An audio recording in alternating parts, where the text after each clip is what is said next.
sekali lagi, video ini mohon di-share, mohon di-like, ya, mohon di-subscribe, dan kalau bisa ada masukan-masukan, ada saran-saran, silakan dituliskan di kolom komentar. Insya Allah semua yang kita lakukan akan bernilai ibadah di sisi Allah. Katakan agama intoleran karena melawan penjajah teman kalian, gitu. Enggak gitu juga kali caranya berpikir. Ya, jadi jangan Anda bangga karena di gereja Anda diamankan pada saat Natalan. Tapi introspeksi diri, ada apa gitu ya kan ya. Kan gitu, Bung. Lagian kalau ada yang melakukan sesuatu tindakan yang tidak dibenarkan menurut hukum negara kita ini, ya itu kan oknum. Karena di Al-Quran tak ada perintah merusak tempat ibadah. Coba tunjukkan di dalam Al-Quran, membom orang atau membunuh orang atau bunuh diri dengan bom. Ada nggak dalilnya dalam Al-Quran? Nggak ada. Tak ada dalilnya dalam Al-Quran. Berarti itu oknum. Tapi kalau di dalam Bible perintah mengepung, membunuh semua yang bernapas, jangan biarkan apapun yang bernapas, binatang-binatang semua ratakan, matikan semuanya. Itu di Bible. Kalau ngepung tempat orang, lalu kemudian orang ditawarkan perdamaian, kalau mereka mau berdamai, jadikan mereka budak. Kalau mereka tidak mau berdamai, bunuh semuanya. Ulangan 20. Parah kali lah.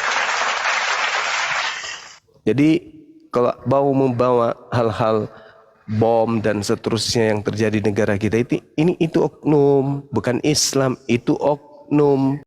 Latar belakangnya juga kita nggak tahu. Siapa yang mencuci otaknya sampai dia kayak gitu, kita nggak tahu. Tujuannya apa? Kalau mau menjelekkan Islam, ya yang dibom pasti bukan masjid, di luar dari masjid.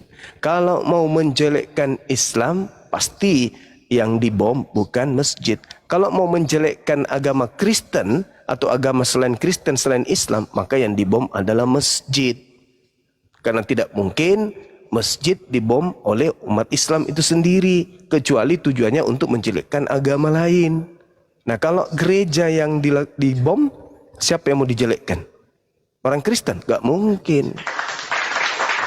Kalau dikatakan oh itu disengaja, sengaja oleh siapa? Oknumnya itu. Apa yang melatar belakangi?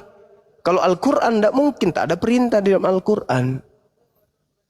Pasti ada gerakan-gerakan di luar sana yang menginginkan pelaku ini melakukan itu supaya mereka aman, dipakailah yang KTP-nya Islam.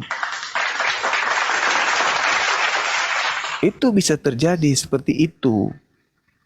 Ya. Jadi apapun bisa terjadi kalau otak sudah dicuci.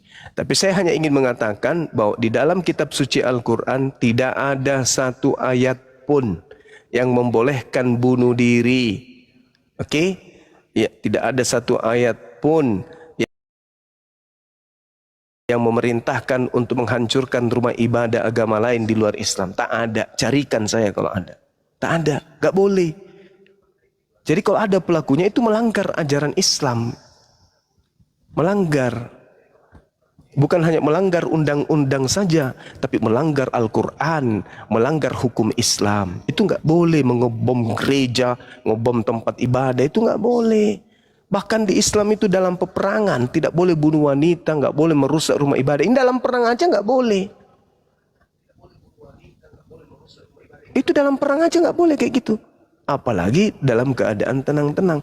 Jadi kalau ada oknum Islam yang melakukan itu, ya ini harus diselidiki apa yang melatar belakangi. Dia dari jaringan mana gitu loh. Mana tahu. Mana tahu. Ya, mana tahu. Ya saya hanya ingin mengatakan ya mana tahu. Kan gitu saudara. Ya. Jadi jangan sekali-sekali Anda ingin mengecoh, Anda ingin mengacaukan ya ketentraman di negara kita ini dengan mengatasnamakan bom gereja apa segala macam. Jangan. Itu bukan tugas Anda, itu tugas negara, itu tugas aparat kita. Jangan kau kait-kaitkan dengan agama. Sebagaimana kalian tidak mau dikait-kaitkan penjajah dengan agama kalian. Meskipun faktanya memang ada di dalam kitab kalian. Gitu. Ya. Jadi perbanyak belajar kawan ya. Usahakan cari pendebat-pendebat Islam yang bisa kalian ajak debat baik santun. Kalau Bang Suma, kalau saya tergantung. Kalau Anda diskusinya mau edukasi, mau cari kebenaran, saya layani. Kalau mau hujat, ya yang menghujat Anda itu Bible Anda sendiri, saya pastikan itu. Yang menghinakan Anda adalah kitab suci Anda sendiri. Saya pastikan itu.